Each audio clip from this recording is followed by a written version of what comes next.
अपने पसंदीदा शो के फुल एपिसोड देखने के लिए अभी डाउनलोड करें दंगल प्ले ऐप।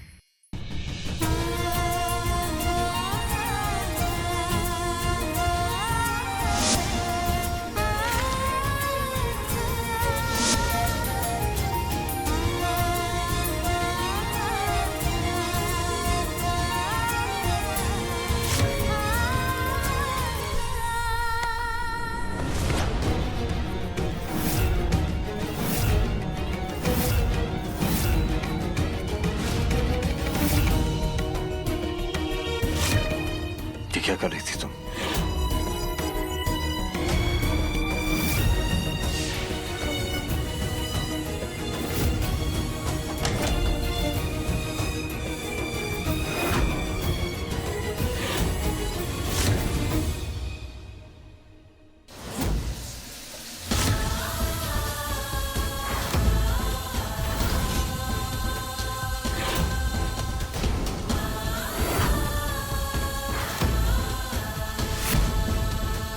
कोई गलतफहमी मत रखना। बाहर जो कुछ भी हुआ वो बस एक दिखावा था। तुम्हारी मांग में ये जो सिंदूर है ना, मेरे लिए कोई मायने नहीं रखता, और ना ही तुम मायने रखती हो। सबके सामने बहुत आसानी से झूठ कहा ना, इस दुनिया के सामने, कि हम दोनों का रिश्ता है, हम दोनों का एक बच्चा है। क्योंकि ये सच मानो तो बस एक सौदा है जो तुमने मेरे साथ किया है। अपना झूठ मुझ पर थोपा है और कुछ नहीं है ये, कुछ नहीं। क्योंकि ये मुझसे शादी करना चाहती थी तुम, एक बड़े परिवार की बहू बनना चाहती थी तुम, मुझसे इसलिए शादी की है ना। लेकिन अफसोस कि शादी करने के बाद भी ना ही तो मैं तुम्हें कभी अपनाऊंगा, और जो ये हरकत की है तुमने, उसके लिए ना ही कभी माफ करूंगा। मेरे दिल में और मेरी जिंदगी में सिर्फ दामिनी है, और उसकी जगह कोई नहीं ले सकता, कोई भी नहीं।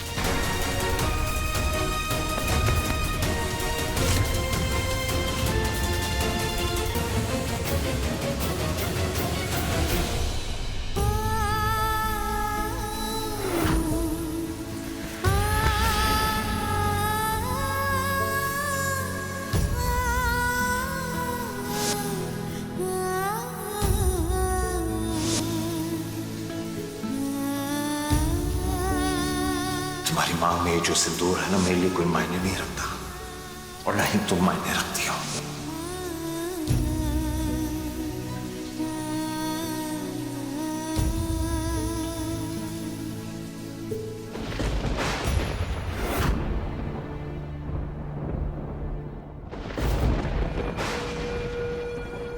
रुकिए।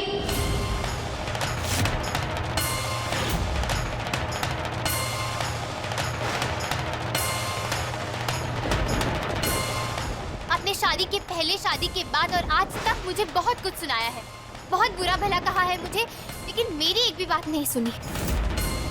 लेकिन आज ऐसा नहीं होगा। आज आपको मेरी बात सुननी होगी।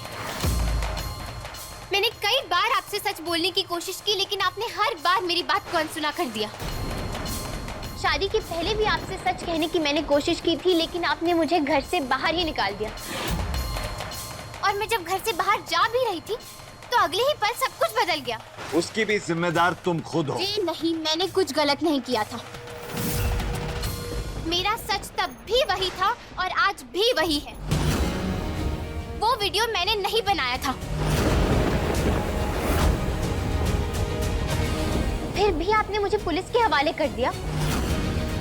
मैं आपकी वो भी सजा मंजूर कर लेती अगर मुझे अपने विनायक की फिक्र नहीं होती तब, क्योंकि आपके इतने सारे एहसानों के बोझ के तले दबी हूं मैं। आप बहुत बड़े आदमी हैं साहब, लेकिन मैं तो बस मुंबई की चौल की एक मामूली सी लड़की हूँ। आपके साथ शादी करना, आपकी पत्नी बनना और आपके इस घर में रहना, इन सब के बारे में तो मैं सपने में भी नहीं सोच सकती थी, क्योंकि मेरी आम जिंदगी की आम ख्वाहिशें हैं बस। इसीलिए मैंने इस शादी के लिए ना ही कोई चाल चली है, ना ही कोई खेल खेला है। और ये शादी ना मेरे लिए किसी सदमे से कम नहीं है। कोई लड़की नहीं चाहती कि वो ऐसे रिश्ते में आए, ऐसी शादी करे जहाँ ना तो प्यार है, ना अपनापन है, ना ही कोई इज्जत। ओहो, अपनी बकवास बंद करोगी तुम? सच तो यह है कि तुम पहले भी झूठ बोल रही थी और अब भी झूठ बोल रही हो। मैंने कोई झूठ नहीं बोला है और झूठ बोलने का मुझे कोई शौक नहीं है। लेकिन मैं आपसे पूछना चाहती हूँ, क्या सच सुनने की हिम्मत है आप में? क्योंकि ना आज तक जब भी मैं आपके पास आई हूँ सच बोलने, आपने हमेशा उसे नकारा, हमेशा उस सच से भागते आए हैं। मैं किसी भी चीज से भागता नहीं हूँ आराधना पाटिल, और मैं तुम्हारी बात को इसलिए नकारता हूँ क्योंकि मुझे कहानियां सुनने का कोई शौक नहीं। ये कोई कहानी नहीं है, वो आपका, मेरा और विनायक की जिंदगी का सबसे बड़ा सच है। सच नहीं, झूठ है, झूठ। 100% सच है वो। आपके मानने या ना मानने से सच नहीं बदलने वाला। ये बात सच है कि जब मैं आपसे बदायूं में मिली थी तब भी मैं इस बच्चे के पिता को ही ढूंढ रही थी। मुझे तब सच में नहीं पता था कि आप ही विनायक के पिता और दामिनी जी के पति हैं। मैंने समाज के सामने कोई भी झूठा दावा नहीं किया है और मैंने मेरे विनायक की भी कोई झूठी कसम नहीं खाई है। और अगर आपको ऐसा लगता है ना तो आप एक बार ठीक से याद कीजिए कि मैंने उस दिन क्या कहा था।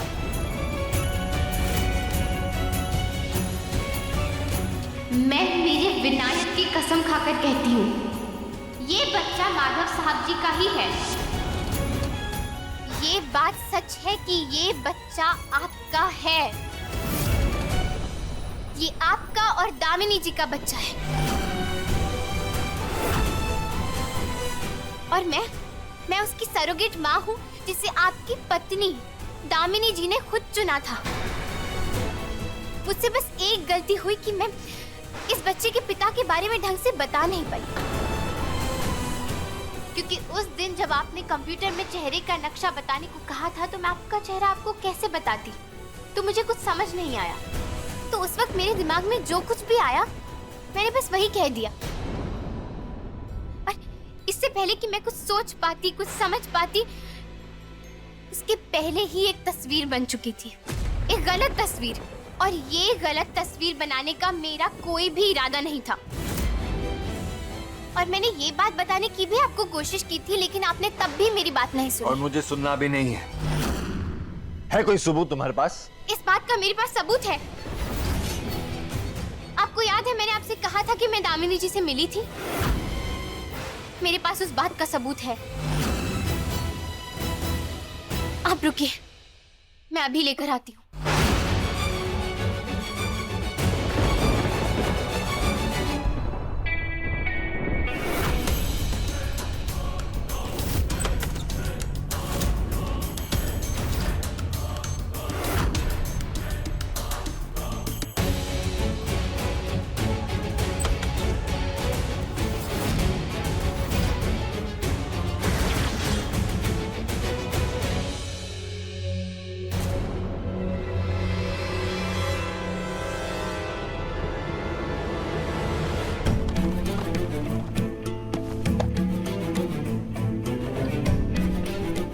और मेरा ये कमरा तुम्हारे पास रहेगा, मतलब मेरे बच्चे के पास रहेगा।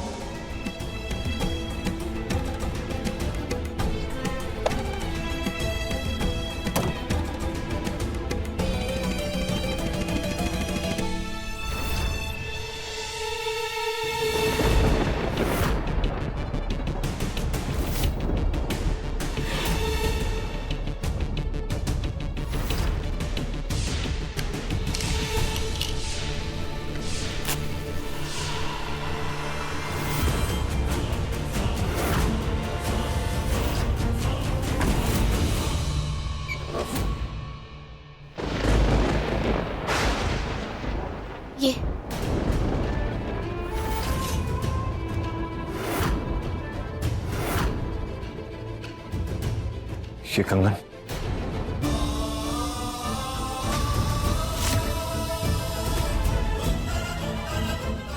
ये कंगन तुम्हारे पास क्या कर रहा है? ये कंगन दामिनी जी की निशानी है जो उन्होंने मुझे तब दी थी जब वो मुझसे पहली बार मिली थी। 20 अक्टूबर को दोपहर 12 बजे सिद्धिविनायक मंदिर के पास मिली थी वो मुझे। और तभी उन्होंने मुझसे कहा था कि जब वो मुझसे अगली बार मिलने आएंगी तो अपने पति को भी साथ लेकर आएंगी। लेकिन इसके पहले कि वो हो पाता, उनका देहांत हो गया। और साहब जी, मैंने दामिनी जी से वादा किया था कि मैं उनके बच्चे को सही सलामत उनकी गोद में सौंपूंगी। और आज तक मैं अपने सच्चे मन से वो वादा निभाती आई। और ये कंगन लेकर मैं उसके पिता को ही ढूंढने की कोशिश कर रही थी। दामिनी जी तो नहीं रही, लेकिन मैंने खुद से भी ये वादा किया था कि मैं विनायक को उसके पिता से मिलवा कर ही रहूंगी। और मैं वही वादा पूरा करने के लिए यहाँ आई हूँ।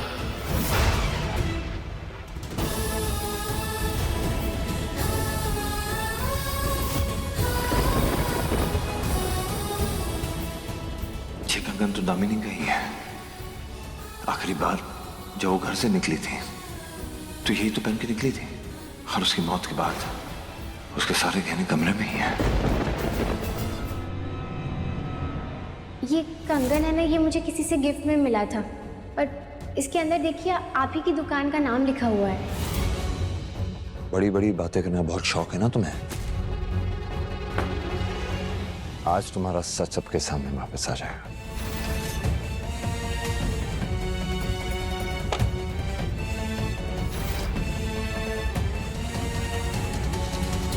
मैं चाहता हूं कि आप इन दोनों कंगन में से इस कंगन की जांच करें और पता लगाएं कि असली है कि नकली। लेकिन क्यों माधव? दीदी, इस आराधना पाटिल का कहना है कि ये मेरे और दामिनी की सरगेट कैंडिडेट है। और यही नहीं, इसका यह भी दावा है कि मैं और दामिनी विनायक के माता पिता हैं। और दामिनी ने खुद ये कंगन इसे दिया है, ये इसका दावा है। क्या? दीदी, ये बात तो सच है कि जिस दिन दामिनी का एक्सीडेंट हुआ था उस दिन दामिनी ने ये दोनों कंगन पहने हुए थे। जब वो घर से निकली तब ये दोनों कंगन पहन के निकली थी। लेकिन जब उसकी बॉडी बरामद हुई तो सिर्फ एक ही कंगन था उसके पास। और ये कंगन इसने मुझे दिया। आप पता कीजिए कि ये कंगन इस कंगन के सेट का हिस्सा है कि नहीं। और ये वही कंगन है जो आपने हमारी दादी जी के लिए बनाया था और सदियों से जो हमारे घर के बड़े बेटे और बहू को दिया जाता है।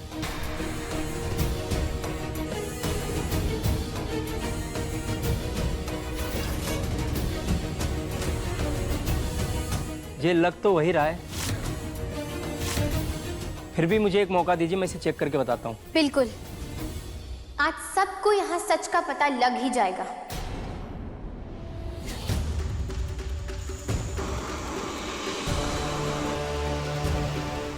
चलो अच्छा हुआ, सोना पिघल गया।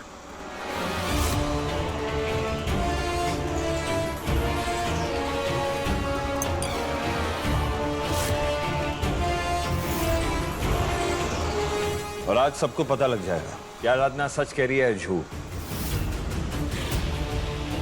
ये वाकई विनायक दामिनी और मेरा बच्चा है कि नहीं।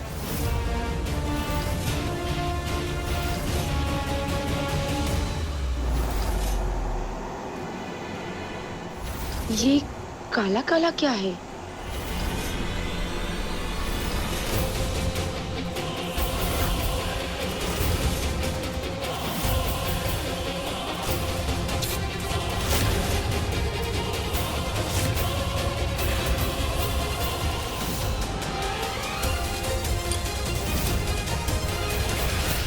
ये असली है और ये नकली है।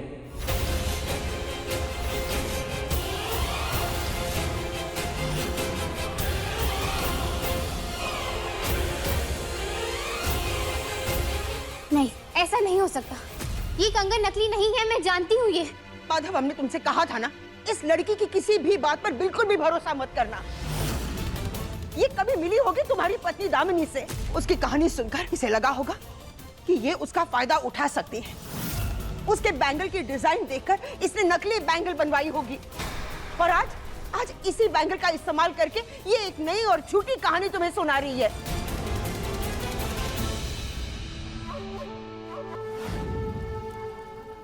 नमस्ते जी। नमस्ते। अग्रवाल साहब नहीं आए? जी उनकी तबीयत ठीक नहीं है। चलो आप आए, अच्छा लगा। ये लड़की तो वही है जो हमारी दुकान पर आई थी। मतलब? दरअसल ये है कि जो खानदानी कंगन मेरे पिताजी ने आपके घर के लिए बनाए थे, ये वही कंगन लेकर हमारी दुकान पर आई थी। देखिए, जिन्होंने मुझे कंगन दिया था ना, उनका नाम दामिनी है। और ये उसी औरत के घर का पता ढूंढ रही थी। उस टाइम थोड़ा व्यस्त था, मैं जवाब नहीं दे पाया और फिर उसके बाद इससे कभी भी बात नहीं हुई। और आज भगवान का इंसाफ देखिए, इसकी शादी माधव जी से हो रही है। तो ये कंगन दामिनी की निशानी है इसके पास, जिसके सहारे ये माधव तक पहुंच गई। और ये कंगन इसकी सच्चाई का सबसे बड़ा सबूत भी है। शादी के बाद माधव ने आराधना को घर से निकाल दिया था, तो मुझे लगा बला टल गई। पर जब ये जबरदस्ती इस घर में घुस आई, उसी दिन मुझे शक हो गया था कि एक न एक दिन ये कंगन वाली बात जरूर उठेगी और ये उस कंगन को सबके सामने जरूर लाएगी।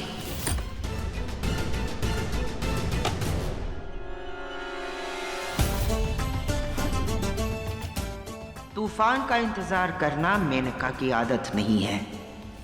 उससे पहले ही अपनी छत इतनी मजबूत कर लो कि जब आंधी आए तो वो तुम्हारा कुछ ना बिगाड़ पाए।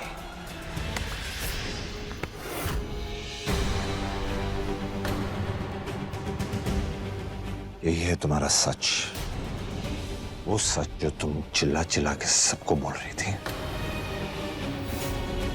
आज तक तो तुमने सिर्फ मुझ पर इल्जाम लगाया, मुझे बदनाम करने की कोशिश की है, सिर्फ मुझसे झूठ बोला था। लेकिन आज मुझ जैसी दीदी पर इल्जाम लगाया कि वो कातिल है। तुमने तो सारी हदें पार कर दी आराधना पाटिल। तुम इतना गिर जाओगी मैं सोच भी नहीं सकता था। आज के बाद मैं तुम्हारी शक्ल भी नहीं देखना चाहता।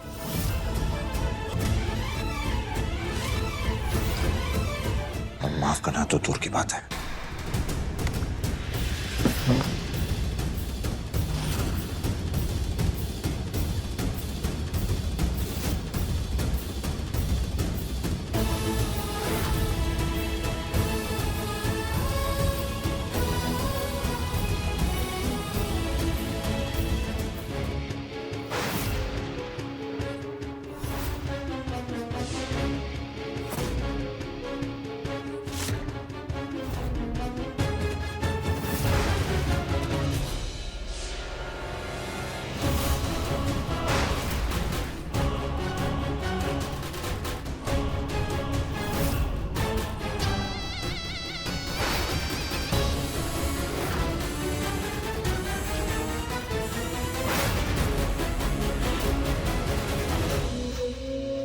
अब मेरे इस घर में आने पर भी पाबंदी हो गई है, जो ऐसे मुझे यहाँ चोरी छिपे मिलने बुलाया। मुझे पता चल गया था कि तुम बरेली में हो।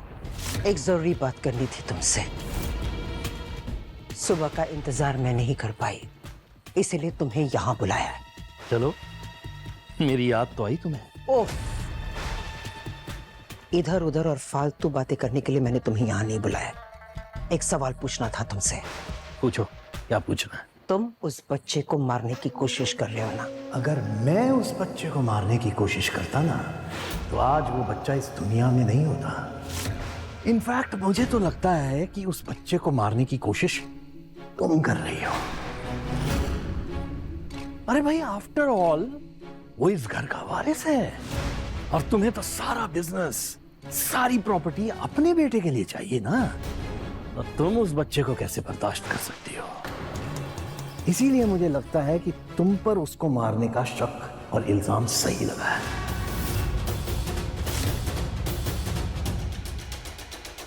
पहले उसे छत पर धूप में मारने की कोशिश की और जब वो जलकर नहीं मरा तो उसे धुएं में उसका दम घोंटकर मारने की कोशिश की तुमने।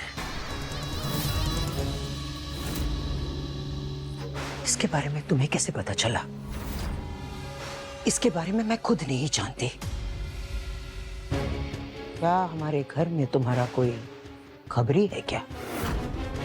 माधव दास भारद्वाज की हर एक सांस पे नजर रहती है मेरी। उसकी जिंदगी में कौन सी हवा कब कहां कैसे चलती है सब पता रहता है मुझे। हम मानते हैं कि माधव और दामिनी की सरगसी की खबर सुनकर हम बहुत नाराज हो गए थे, बहुत गुस्सा आया था हमें, क्योंकि हम कभी नहीं चाहते थे कि सरगसी से वो इस घर का वारिस पैदा करे।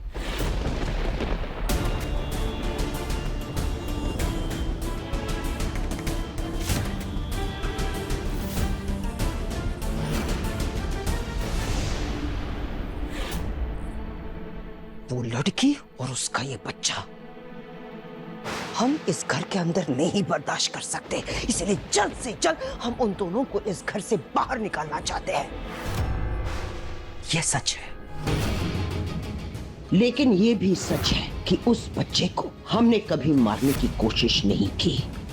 हम भी एक माँ हैं और एक माँ होने के नाते हम एक मासूम बच्चे को कभी नुकसान नहीं पहुंचाएंगे। उसके बारे में तो हम कभी सोच भी नहीं सकते। तो क्या इसका ये मतलब है कि वो लड़की झूठ बोल रही है? क्या सच में कोई है जो उस बच्चे को नुकसान पहुंचाना चाहता है?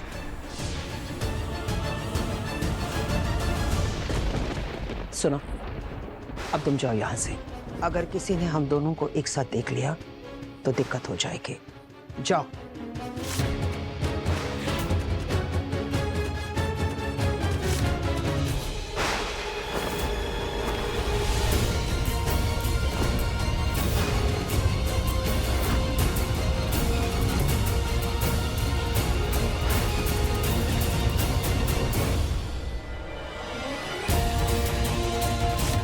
मुझे लगा था कि मेनका मैडम को ये शादी, ये बच्चा, ये नहीं चाहिए और इसीलिए वो मुझे और विनायक को नुकसान पहुंचाने की कोशिश कर रही हैं।